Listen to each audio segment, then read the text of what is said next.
우리 이 시간 하나님 말씀 보겠습니다. 마가복음 14장 1절부터 11절 말씀입니다. 마가복음 14장 1절부터 11절 말씀. 신약성경 79페이지에 있습니다. 신약성경 79페이지 마가복음 14장 1절부터 11절 말씀까지 한 절씩 교독을 하고 마지막 1절은 같이 읽도록 하겠습니다. 제가 1절 읽습니다. 이틀이 지나면 유월절과 무교절이라 대제사장들과 서기관들이 예수를 흉계로 잡아 죽일 방도를 구하며 이르되 밀란이 날까 하오니 명절에는 하지 말자 하더라. 예수께서 베다니 나병 환자 시몬의 집에서 식사하실 때에 한 여자가 매우 값진 향유 곧 순전한 나드 한 옥합을 가지고 와서 그 옥합을 깨뜨려 예수의 머리에 부으니 어떤 사람들이 화를 내어 서로 말하되 어찌하여 이 향유를 허비하는가. 이 향유를 300데나리온 이상에 팔아 가난한 자들에게 줄 수 있었겠도다 하며 그 여자를 책망하는지라. 예수께서 이르시되 가만두라. 너희가 어찌하여 그를 괴롭게 하느냐. 그가 내게 좋은 일을 하였느니라. 가난한 자들은 항상 너희와 함께 있으니 아무 때라도 원하는 대로 도울 수 있거니와 나는 너희와 항상 함께 있지 아니하니라. 그는 힘을 다하여 내 몸에 향유를 부어 내 장례를 미리 준비하였느니라. 내가 진실로 너희에게 이르노니 온 천하에 어디서든지 복음이 전파되는 곳에는 이 여자가 행한 일도 말하여 그를 기억하리라 하시니라. 12 중에 하나인 가룟 유다가 예수를 넘겨주려고 대제사장들에게 가매 그들이 듣고 기뻐하여 돈을 주기로 약속하니 유다가 예수를 어떻게 넘겨줄까 하고 그 기회를 찾더라. 아멘. 제가 설교를 하다 보면 간혹 전에 했던 애화를 또 사용하는 경우가 있습니다. 그런 날이 되면 제 아내가 한마디 합니다. 여보, 그 애화는 지금 몇 번째 쓰고 있는데 오늘 또 설교할 때 쓰는 거 보면 설교가 준비가 덜 된 것 같이 느껴져요. 그리고 저에게 이야기를 합니다. 그 말을 들으면 제가 꼭 핑계 삼아 하는 말이 오늘 9절에 있는 말씀입니다. 9절에 보면 내가 진실로 너에게 이르노니 온 천하에 어디서든지 복음이 전파되는 곳에는 이 여자가 행한 일도 말하여 그를 기억하리라. 예수님도 얼마나 감동을 받았으면 복음이 증거될 때마다 이 여자의 이야기를 하라고 했겠느냐. 나도 얼마나 감동받았으면 그 예화를 또 사용하겠느냐라고 제가 핑계를 댑니다. 예수님은 한 여인의 값비싼 향유를 부은 것이 얼마나 좋았으면 복음이 증거되는 곳마다 이 여자가 행한 일이 증거돼야 한다고 이야기한 것일까요? 지금까지 우리가 마가복음의 말씀을 읽어왔을 때 느꼈듯이 사실은 예수님에게 헌신했던 많은 사람들이 있었는데 주님이 다른 헌신자에게는 이런 말을 한 적이 없는데 유독 이 여인의 이야기에 대해서는 특별히 이런 말씀을 하시고 있는 것을 보게 됩니다. 마가 요한은 이 여인의 이야기를 얼마나 우리에게 부각시키려고 하는가를 본문을 읽어보면 금방 알 수 있습니다. 1절과 2절에서 이틀이 지나면 유대의 최대 명절인 유월절과 무교절이 시작이 되기에 당국자들은 어떻게 했든지 이 명절 전에 예수님을 제거하려고 했다는 것입니다.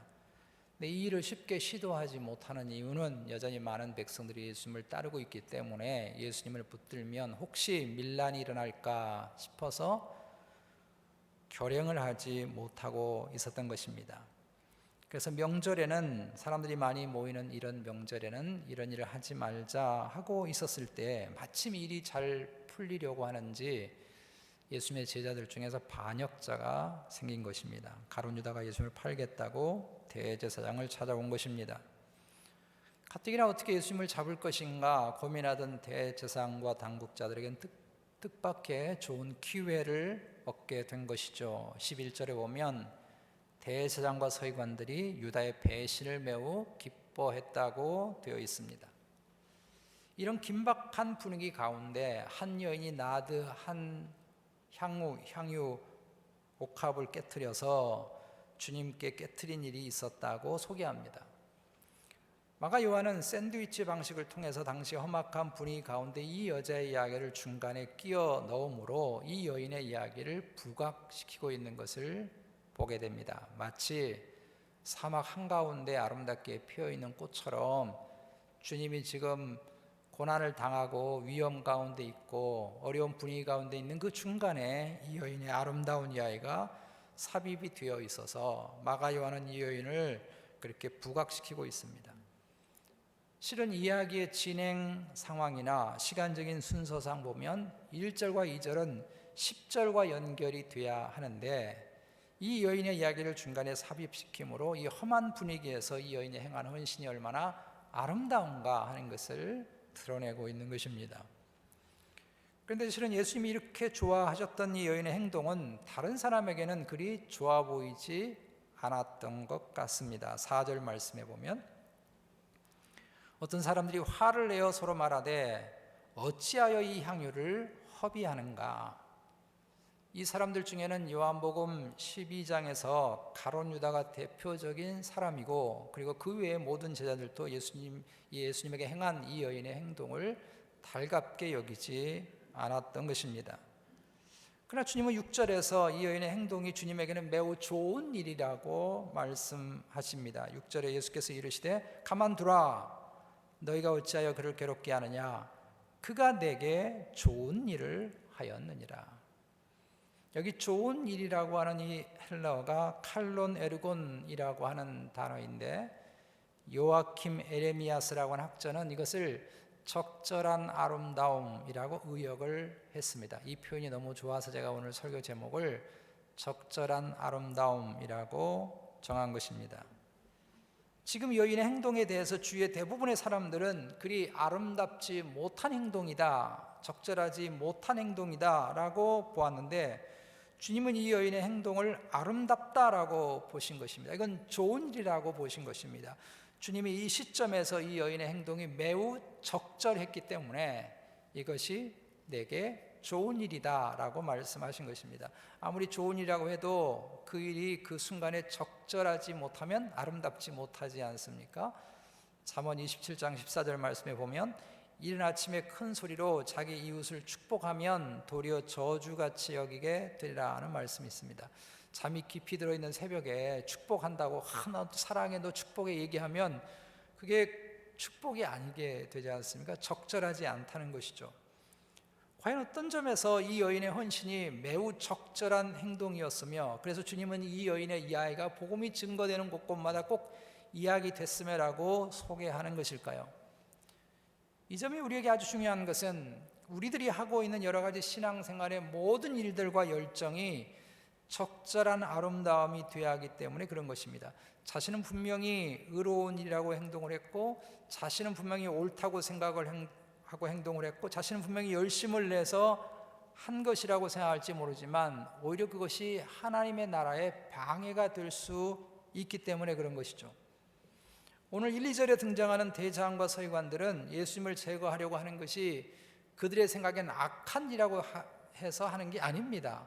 그들은 이것이 옳은 일이라고 생각하고 하나님의 뜻이라고 생각을 해서 예수님을 제거하려고 하는 것입니다. 마치 사도 바울이 예수님 만나기 전에 교회를 핍박하는 것이 이것이 하나님을 위한 일이다라고 열심을 냈던 것과 같은 것이죠. 10절과 11절에 등장하는 가롯 유다도 마찬가지입니다. 가롯이라고 하는 단어가 시카리오스라고 하는 말에서 나왔다고 그렇게 추측하기도 하는데 그렇게 보면 가롯 유다는 열심당이라고 하는 아주 극좌적인 그런 단체와 깊이 관련이 있다고 볼 수 있고 그가 예수님을 굳이 팔려고 하는 것은 자기 스스로가 이것이 옳은 일이라고 생각해서 나라와 민족을 위한 일이라고 생각해서 이런 일을 하고 있다는 것입니다. 여러분 얼마나 두려운 일입니까? 모두가 다 대제사장도 그렇고 서기관도 그렇고 이 가룟 유다도 그렇고 모두가 다 이거 내가 하는 일이 옳은 일이야 내가 하고 있는 것이 하나님을 위한 일이야 라고 이 일을 했던 것입니다. 그러므로 우리가 하는 일이 하나님의 나라를 위해서 정말 적절한가? 이게 정말 예수님의 뜻일까 하는 것이 너무너무 중요하다는 것입니다. 그래야 내가 하는 헌신과 섬김이 아름다운 섬김이 되는 것이고, 그래야 우리의 삶이 아름다운 삶이 될 것 아니겠습니까? 과연 오늘 말씀은 우리들의 삶과 헌신이 적절한 아름다움이 되기 위해서 어떻게 해야 한다고 말씀하고 있습니까? 가장 먼저는 우리들의 신앙생활의 중심, 우리의 섬김과 사역의 모든 중심에 반드시 예수 그리스도의 십자가가 드러나야 한다는 것입니다. 이 여인의 이야기는 네 복음서에 다 기록이 되어 있습니다. 누가복음은 좀 다르게 기록이 되어 있는데요, 사역 초기에 일어났고 한 죄 많은 여인이라고 소개를 하고 있고, 한 바리새인의 집에 갔을 때 이 일이 일어났다고 하는 것을 보면 이 본문의 내용과 누가복음에 나오는 이 사건은 다른 이야기입니다. 그런데 마태와 마가와 요한복음의 이야기는 동일한 사건을 기록하고 있습니다. 마태와 마가는 거의 동일한 내용으로 기록되어 있는데, 문제는 요한복음은 조금 다르게 기록이 되어 있습니다. 요한복음에는 이 여인이 발에 향유를 부었다고 되어 있고, 오늘 본문에는 머리에 부었다고 되어 있습니다. 그러나 사실 이게 큰 차이, 문제가 되는 건 아닙니다. 왜냐하면 당시 유대의 그 식습관, 음식을 먹는 습관이 반쯤 누워서 음식을 먹었거든요. 그러니까 예수님의 머리에도 향유를 부을 수 있고 예수님 발에도 부을 수 있기 때문에 큰 문제가 되지는 않아요. 근데 가장 큰 문제가 되는 것은 요한복음 12장의 동일한 내용에 보면 이 일이 유월절 엿새 전에 일어난 일이라고 되어 있습니다. 유월절 엿새 전이라고 한다면 예수님의 예루살렘 성전을 입성하기 바로 전인 토요일에 있었다는 것입니다. 그런데 마태와 마가복음에는 오늘 1절에 나와 있는 것처럼 유월절 이틀 전에라고 되어 있습니다. 어느 게 오를까요? 오늘 사건이 유월절 이틀 전, 다시 말해서 최후의 만찬 전날에 있었던, 수요일에 있었던 사건일까요? 아니면 요한복음이 기록된 것처럼 예루살렘 입성하기 전에 있었던 토요일에 있었던 사건일까요? 근데 사실 이것도 큰 문제가 아닙니다. 왜냐하면 그리고 그동안 우리가 마가복음의 말씀을 쭉 읽어오면서 느끼는 것이지만 마가 요한은 시간에 대한 개념이 불분명합니다. 사건도 시간적인 순서로 기록하지 않았고 시간도 명확하지 않는 일들이 많아요. 이게 마가복음의 특징 중에 하나입니다. 그래서 지금 마가가 1절에 이틀이 지나면 이라고 하는 표현이 정말 유월절이 이틀 남기 전인지, 아니면 유월절을 준비하는 예비일의 이틀 전인지, 아니면 가룟 유다가 배신을 한 날을 기점으로 해서 이틀 전이라고 하는 것인지 명확하지 않습니다. 아마도 시간에 대해서 정확하게 기록하려고 애를 썼던 사람이 사도 요한이기 때문에 요한복음의 시간이 맞을 것입니다. 그런데 우리가 주목해야 할 것은 마가는 이 사건이 이미 유월절 있기 엿새 전에 일어난, 요한복음에 의하면 사건임에도 불구하고 마치 유월절이 가까이 있는 날에 일어난 일처럼 지금 기록하고 있다는 것입니다. 이게 매우 중요한 것입니다. 실제로는 요한복음에 의하면 유월절을 준비하기 훨씬 전인데 마가 요한은 주님의 십자가 사건을 바로 앞둔 시점에 이런 일이 일어났다고 기록을 하고 있는 것입니다. 그 이유는 8절 말씀을 통해서 우리가 알 수 있습니다. 8절에 보면 그는 힘을 다하여 내 몸에 향유를 부어 내 장래 죽음을 미리 준비하였느니라 라고 주님께서 말씀합니다. 요한복음에는 이 일을 한 사람이, 이 여인이 나사로의 동생인 마리아라고 되어 있습니다. 누가복음 10장에 보면 마리아는 예수님이 그녀의 집에 오실 때마다, 방문을 하실 때마다 음식을 준비해서 대접하는 것보다 훨씬 중요하게 여긴 것이 무엇이었는가 하면 예수님의 무릎 앞에 앉아서 주님의 말씀을 듣는 것이었습니다. 이 마리아는 예수님이 하신 말씀이 무엇인가를 아주 깊이 듣고 있었기 때문에 그동안 예수님께서 자신이 죽음을 예고하신 모든 말씀을 마리아는 마음 깊이 새기고 있었을 것입니다. 그래서 지금 주님이 예루살렘에 지금 오신다는 것, 지금 이런 분위기 안 좋은 가운데서도 이 유월절에 굳이 오신다고 하는 것은 왜 오셨는가를 마리아는 알고 있는 것입니다. 그건 죽으러 오신다는 것입니다. 정확하게 유월절에 오신 이유를 마리아는 알고 있었습니다. 그러므로 마리아는 자신의 죄로 인해서 주님이 죽으시려고 하는 주님의 죽음을 예감하고 있는 것입니다. 그래서 이 주님의 죽음에 대한 자신을 향한 아름다운 사랑과 은혜에 감격해서 견딜 수 없어서 지금 값비싼 나드 향유를 주님의 발과 머리에 쏟아 부은 것입니다. 주님은 이런 마리아가 어떤 마음으로 향유를 부었는가를 잘 알고 계셨습니다. 그래서 이런 행동이 주님의 죽으심을 미리, 주님의 장례를 미리 준비하는 것, 예비하는 것이라고 말씀하신 것입니다. 그래서 주님이 복음이 증거되는 곳마다 이 말에 행한 행동이 이야기돼야 한다. 왜 그런가 하면 이 이야기 속에 주님의 십자가의 죽음이 있기 때문에 그런 것입니다. 이 이야기 속에 주님의 십자가의 죽음, 복음에 대한 감격이 있기 때문에 주님께서 그렇게 말씀하신 것입니다. 마가요한은 이 점을 강조하려고, 원래는 이 사건이 훨씬 전에 있었던 사건인데 끌어당겨서 일부러 주님의 십자가의 죽으심 바로 직전에 일어난 사건인 것처럼 샌드위치처럼 이 사건 속에 끼워 넣음으로 주님의 죽으심을 강조하고 있습니다.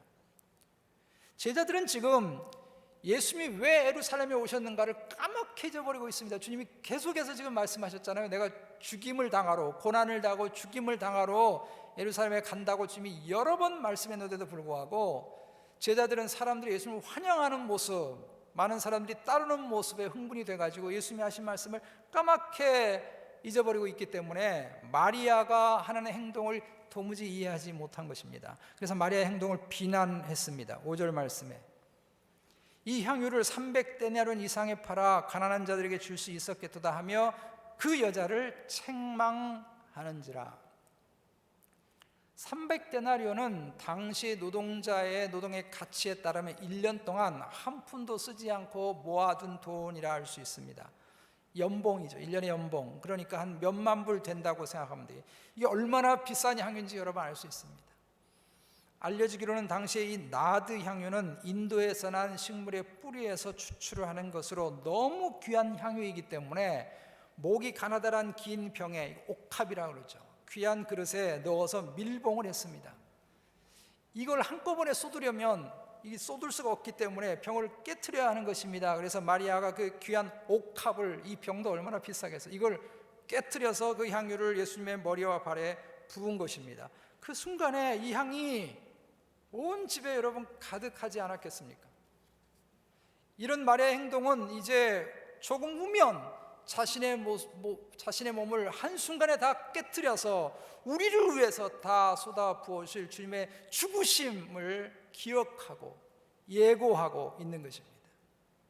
마리아는 이런 주님의 사랑과 은혜에 견딜 수가 없어서 자신의 모든 것을이라고 할 수 있는 이 향유를 한순간에 깨트려서 주님께 쏟아 부었습니다.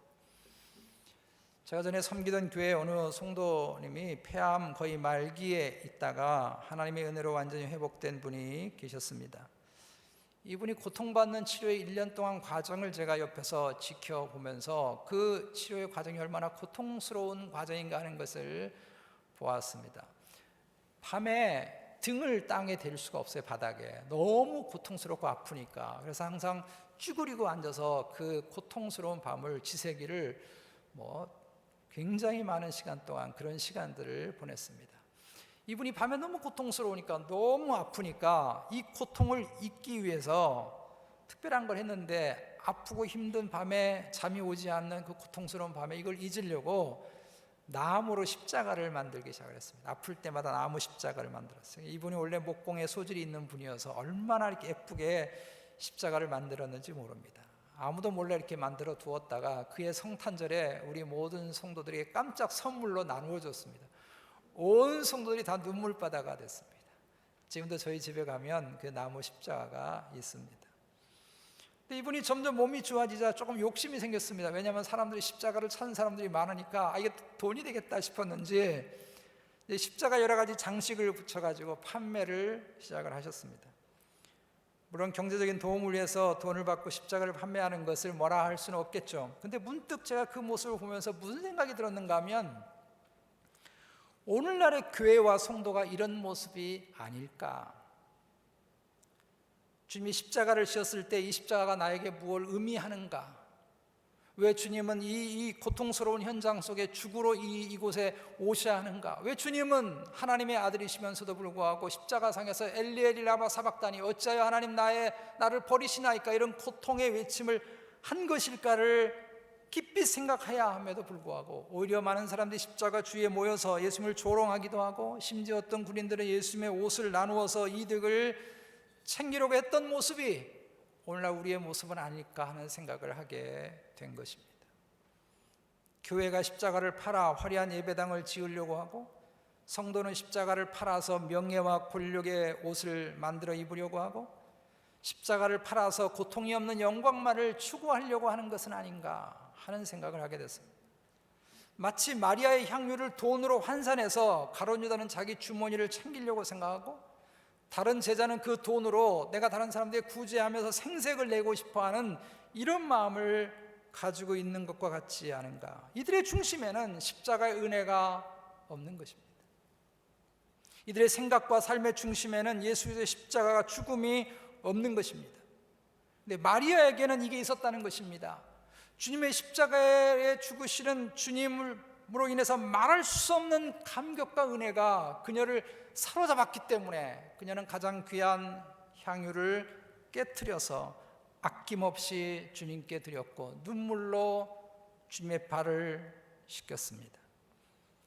사도 바울은 갈라디아서 6장 14절에서 자신은 오직 주님의 십자가만을 자랑한다고 고백합니다.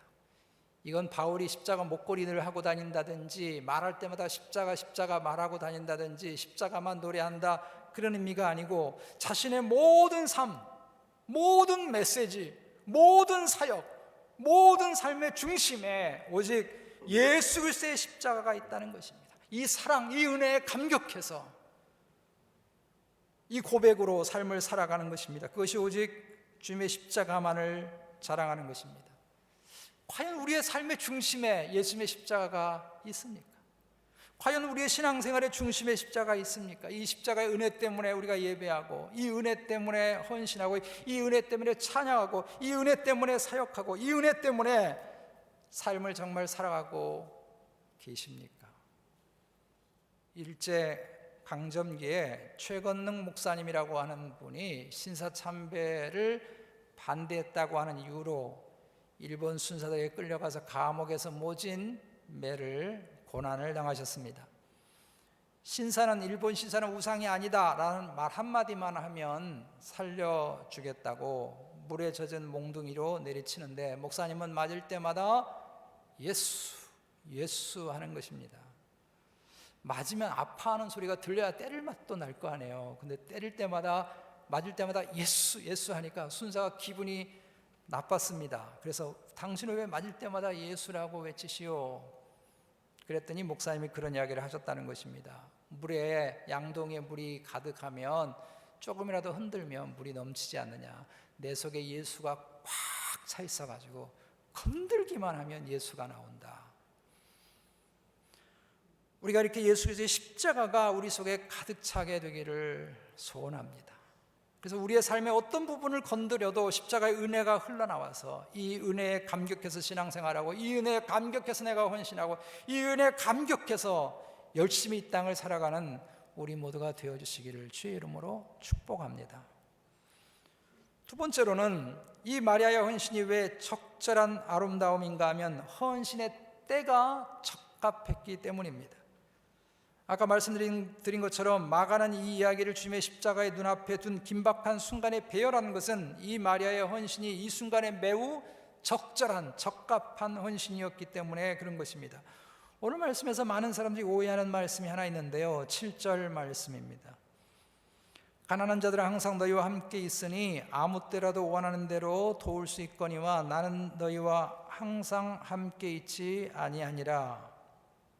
이 말씀이 예수님의 구제에 대해서 무관심한 표현처럼 보이고, 혹은 이 여인의 향기에 너무 취해가지고 그만 구제가 대수야라고 하는 식으로 들린다면 이 말씀을 오해한 것입니다. 7절의 말씀의 핵심은 구제에 관한 게 아닙니다. 주님은 결코 구제를 등한시하고 남을 돕는 것을 등한시하게 말씀한 적이 없으십니다. 7절 말씀의 핵심은 뭔가 하면 함께 있다는 것과 함께 있지 않다는 것에 대한 비교입니다. 이 순간이 지나면 주님과 함께할, 육신적으로 예수 그리스도와 함께할 시간이 없다는 것입니다. 그러니 이게 얼마나 중요한 시간인가 하는 것을 주님이 지금 말씀하고 있는 것입니다. 그런데 마리아는 이 중요한 순간을 놓치지 않았다는 것입니다. 저는 지금까지 목회를 수십 년 하면서 성도들 중에서, 만나는 성도들 중에서 나는 예수님을 위해서 열심히 안 살 거예요, 그렇게 말하는 성도를 한 번도 본 적이 없습니다. 모두가 다 목사님, 제가 주님을 위해서 잘 살려고 그럽니다, 정말 멋있게 신앙생활 하려고 그럽니다, 이런 말 다 하지, 교회 나오면서 신앙생활 하면서 난 아무렇게나 살려고 나왔어요, 이런 사람 아무도 없어요. 그런데 거의 모든 분들이 그런데 지금은 아니라고 항상 말합니다. 난 정말 열심히 살겠는데요, 아직은 아니에요. 내가 가진 것도 없고 그런 시간도 지금 없으니 내가 돈과 시간적 여유가 생기면 그때 가서 내가 정말 해보고 싶은 신앙생활 내가 열심히 좀 하려고 합니다 라고 대부분 말합니다. 근데 저는 확신하는 것이 있는데요, 그런 분에겐 결코 그런 날이 결코 오지 않습니다. 전도서 11장 4절에 보면 풍세를 살펴보는 자는 파종하지 못할 것이요 구름만 바라보자는 거두지 못하리라고 말씀했습니다. 이 풍세를 보니까 파종 안 되겠네, 못하겠네, 구름이 끼어 있어 오늘 추수 못하겠네, 이 사람은요 농사 못 짓는 사람이에요. 지을 수가 없죠. 나는 이래서 씨를 뿌릴 형편이 못 돼, 나는 이래서 섬길 수 없어, 이렇게 말하면 섬김의 기회는 절대 오지 않습니다. 그럴 형편이 아님에도 불구하고 주님을 위해서 씨를 뿌리고 헌신하고 섬기면 그때 하나님은 그 씨를 통해서, 그 헌신을 통해서 역사하시는 줄로 믿습니다. 한 달란트 받은 종이 왜 문제입니까? 그가 왜 이 한 달란트를 땅에 감추어 둡니까? 이 한 달란트 받은 종은 생각하기를 주인이 매우 엄격한 사람이니까 내가 혹여 이 한 달란트를 가지고 장사를 하다가 미쳤다, 손해를 입었다 그러면 내가 그 손해를 갚아줘야 되지 않느냐, 그러니 차라리 아무 일도 하지 않고 땅에 가만히 묻어두었다가 본전이라도 주인에게 주는 것이 좋다고 생각을 한 것입니다. 풍세를 살핀 것입니다. 위험한 일에 도전하지 않은 것입니다. 왜? 그렇게 도전하면 손해나니까. 그렇게 씨를 뿌리러 나가지 않으면 비를 맞을 일도 없기 때문에, 배를 타고 바다에 나가지 않으면 풍랑을 만날 일이 없잖아요. 그러니까 그냥 땅에 묻어둔 것입니다. 이게 한 달란트 받은 종의 생각입니다. 이게 맞는 말이기도 합니다. 내가 뭔가 주님을 위해서 뭔가 해보려고 시도하면요, 여러분 제가 단언하건대 비 맞을 일도 생기고요, 풍랑을 만날 일도 생기고요, 다른 사람에게 미움 받을 일도 생기고요, 어려운 일을 만날 일도 생깁니다. 그러나 분명하고 확실한 것은 그렇게 살면, 그렇게 아무것도 하지 않으면 아무 일도 일어나지 않습니다. 아무런 하나님의 역사를 경험할 수 없습니다. 옥합을 깨트리지 않는데 어떻게 향기가 나올 수 있습니까? 우리의 뜨거운 헌신과 열정이 없다면 우리 열린 교회에 어떻게 역사가 일어날 수 있겠느냐고요. 마리아가 이 공간을 향기로 가득 채울 수 있었던 것은 바로 이 순간이 아니면 예수님에게 이런 일을 할 수 없다고 생각하고 옥합을 깨트린 것입니다.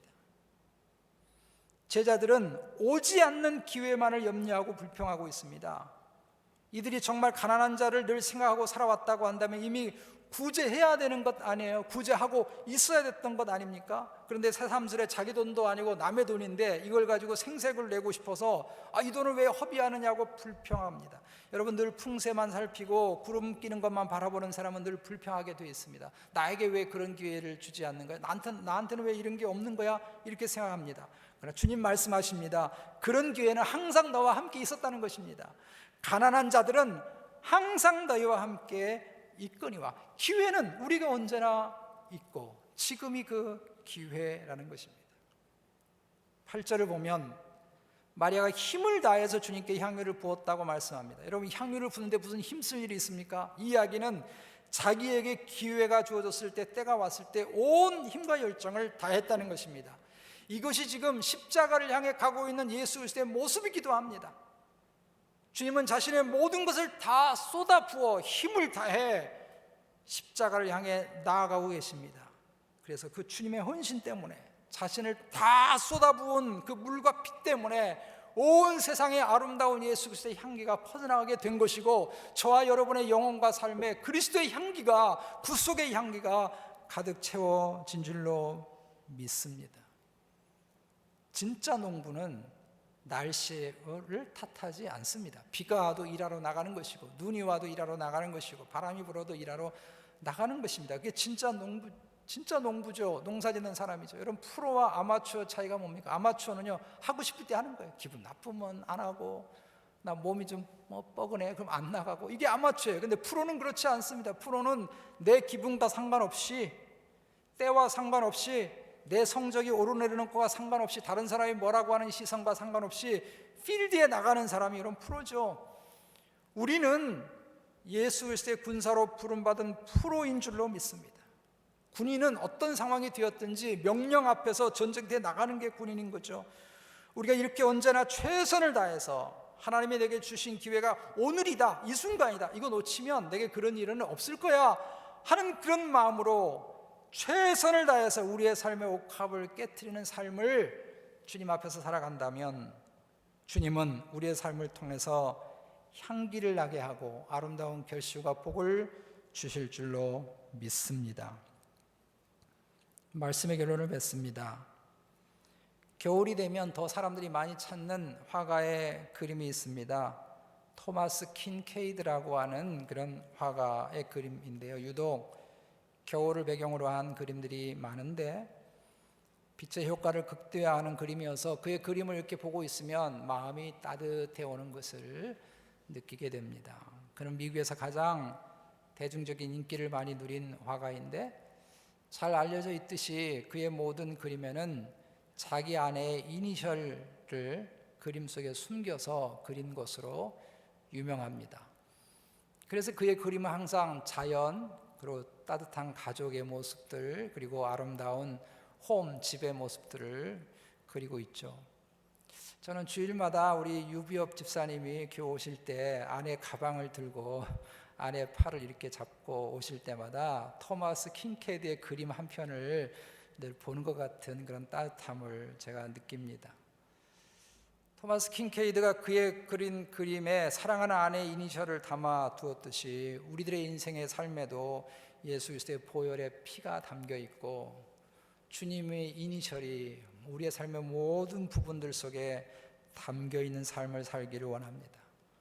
오늘 이 마리아의 헌신이 적절한 아름다움이 된 것은 그녀의 헌신과 향유 속에 주님의 십자가에 대한 감격과 감사가 담겨 있기 때문입니다. 그리고 동시에 주님의 십자가를 앞둔 적절한 시간에 온 힘을 다해 헌신했기 때문입니다. 요한복음 12장 3절에 오면 향유 냄새가 집에 가득하다라고 기록하고 있습니다. 아름다운 헌신은 자기만 행복한 것이 아니라 다른 사람도 행복하게 하고 하나님 나라의 집안을 향기로 가득 채우게 될 것입니다. 우리들의 신앙생활과 섬김에도 이렇게 주님의 향기로 가득하고, 그래서 주위의 사람들과 하나님의 교회가 향기로 가득한 그런 역사와 은혜가 가득 넘치는 우리 모두의 삶이 되고 우리 모두의 사역의 현장이 되고 헌신이 되어주시기를 주의 이름으로 축복합니다. 우리 이 시간 말씀 붙잡고 함께 기도하기를 원합니다. 여러분의 삶의 중심은 어디 있습니까? 여러분 뭘 목표하십니까? 여러분 어디로 달려가십니까? 왜 열심히 살아가십니까? 왜 오늘도 땀을 흘리며 건강을 유지하면서 열심히 살아가십니까? 우리들 삶의 목표에 타겟에 주님의 십자가가 있고 내 삶의 중심에 예수 그리스도의 십자가가 있고 내가 봉사하고 헌신하는 사역하는 모든 일들 속에 예수 그리스도의 십자가가 있어서 이 십자가의 은혜에 감격한, 이 십자가의 은혜에 감격한 그런 헌신 신앙생활 할 수 있게 해달라고 이 시간 기도하기를 원하고요. 우리 교회에 이런 적절한 아름다운 향기가, 주님의 십자가의 향기가 가득한 그런 교회 될 수 있게 해주시고 우리 교회를 사용해 달라고 우리 시간 하나님 말씀 붙들고 간절히 하나님께 기도하겠습니다. 아버지 하나님, 은혜를 정말로 감사합니다. 감사합니다. 우리에게 주신 은혜와 사랑이 얼마나 큰데 잊고 살아갈 때가 많습니다. 내 힘대로 살아가려 할 때가 많고 내 주장 앞세울 때가 많고 우리의 목적이 하나님께 잊지 못하고 주님의 십자가의 은혜에 잊지 못할 때가 많습니다. 예수님 베풀어 주신 거 너무 많은데